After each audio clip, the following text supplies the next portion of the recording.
Welcome to our channel. Today we how to save on app development with Appy Pie, complete guide step by step clearly. First, visit the Appy Pie website.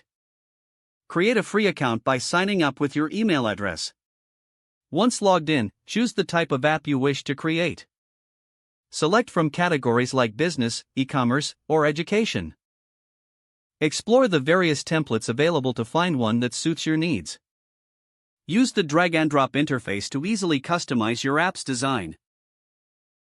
Add features such as push notifications, chat options, or social media integrations. Preview your app frequently to ensure it meets your expectations. Utilize the built-in analytics tools to track user engagement. Consider Appy Pie's pricing plans, starting with the free version for basic functionalities. Upgrade to a paid plan if you need advanced features and services. Make sure to test your app thoroughly before publishing. Gather feedback from users to make any necessary adjustments. Launch your app on app stores, ensuring it adheres to their guidelines. Monitor the app's performance regularly to identify areas for improvement. Continue to update and enhance your app based on user feedback and market trends. This approach will help you save money while ensuring a quality app development experience.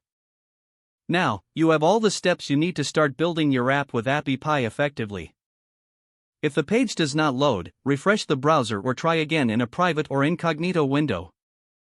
Make sure you are using the correct email address, then retype it carefully to avoid small typos.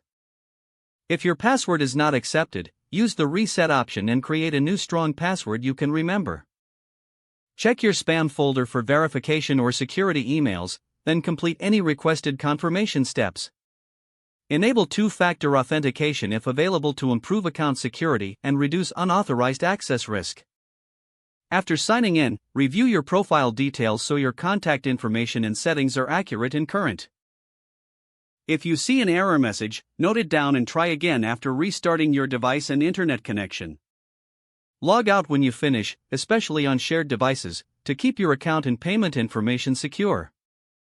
If the page does not load, refresh the browser or try again in a private or incognito window. Make sure you are using the correct email address, then retype it carefully to avoid small typos. Don't forget to like this video and subscribe to our channel for more step-by-step tech guides.